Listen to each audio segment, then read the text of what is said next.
Violins, lofty interstitials, and black and white cinematography have always been hallmarks of art films. But thanks to Fruit Chan, that list now includes finger blasting a papaya.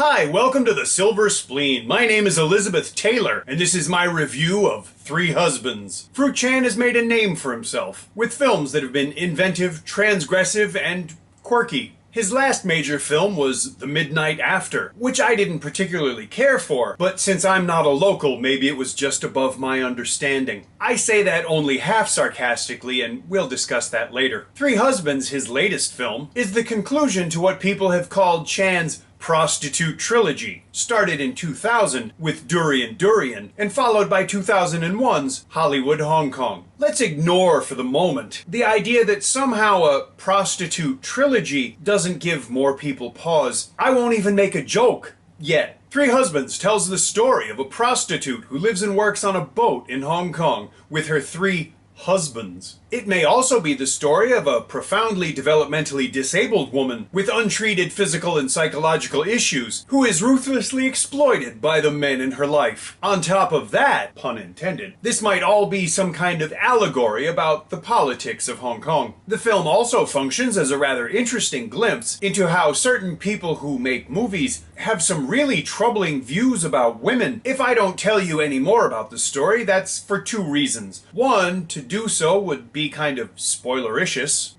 And two, I'm not really sure there's a story there at all. I don't generally strike people as sensitive. I've never been accused of being delicate, overly kind, or easily offended. I'm more than willing to make unkind comments and jokes almost any time in any place. Prostitute Trilogy, I've only ever done a double feature. But not since Husband Killers have I felt quite frankly guilty for having watched a movie. I'm sure Fruit Chan meant something with this film. I'm equally sure that I have absolutely no fucking idea what it is. I am sure that he managed to make a film that's thoroughly offensive and exploitative, and sadly does so without anything but the most puerile of justifications. Three Husbands opens with a CG piece of seafood that's moving and also happens to be a local euphemism for a woman's genitalia. A wriggling abalone.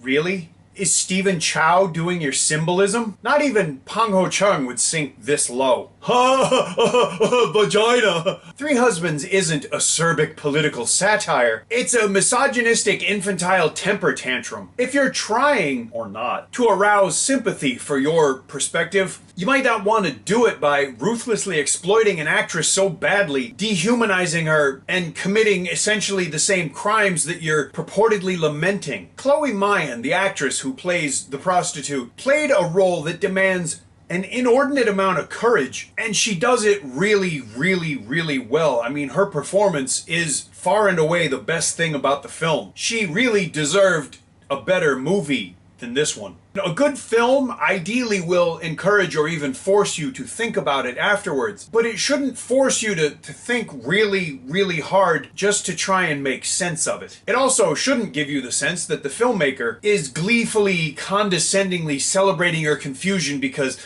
you just don't get it. You know, maybe I don't, but maybe there's nothing to get but your navel-gazing self-interest. What is it with the local penchant for willful obscurantism in so-called art movies? There's no need for this film to be so hard to read, except that it probably makes Fruit Chan feel good about himself because he thinks it's artfully obscure. But it's not. He knows what this movie means, maybe, but he doesn't make it easy or possible for anyone else to know what on earth he's talking about. But I sure get the impression that he'd very gladly say that it's our fault and Hong Kong is special and can't be understood by outsiders. Yeah, that must be it. Three Husbands is so surreal, distant, and off-putting that it does the opposite of what the director ostensibly wants. Instead of making viewers sympathetic to Hong Kong's political and social situation, it just makes the city seem like the home of people whose mindset is adolescently misogynistic. A lot of what seems to be played for laughs is just disgusting. And I'm me.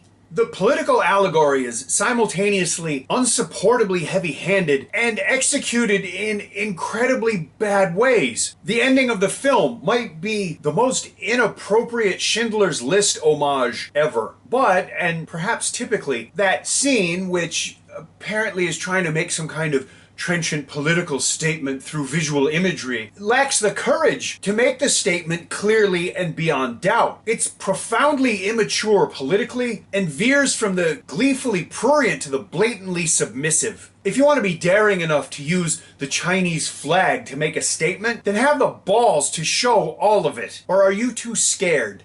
You know, of course they talk about the Hong Kong-Zhuhai-Macau Bridge at the end of the movie, because that's how you make a story about a developmentally disabled prostitute that you visually exploited for 90 minutes have some kind of political relevance, or not. You know, at least the old Pauline Chan movies made no bones whatsoever about being exploitative. None of the people that made those films ever tried to pawn off their filthy indulgences as politics, and the little morality epilogues in her films were so blatantly disingenuous that I don't think anybody ever took them seriously. So, you know, congratulations. We live in a world where Pauline Chan movies are morally and politically superior to Fruit Chan movies. I hope you're happy.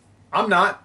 I really didn't like this movie, and it isn't just me. I watched this movie with a couple of other people, and like I said in the review, we spent quite a bit of time afterwards trying to make sense of it and trying to find a reason for the film to be as disgustingly exploitative as it is. And like I said, that woman, Chloe Mayan, deserves a lot of credit for the work she did. She went in the water in Tayo Fishing Village. You couldn't pay me to do that. Now, just because this film is pretty horrible, that doesn't mean you could steal it. So if you want to watch it, pay for the privilege. Use a streaming service, buy a disc, go to the cinema, but don't steal it. And as long as we're talking about money, I'm just going to say that, you know, I put time and energy into these videos. And if you wanted to show me that you appreciated it by giving me some form of currency, I wouldn't complain. If you enjoyed my review, please tell me. If you didn't, tell me. If you enjoy the channel, please subscribe. Thank you for watching. See you again soon.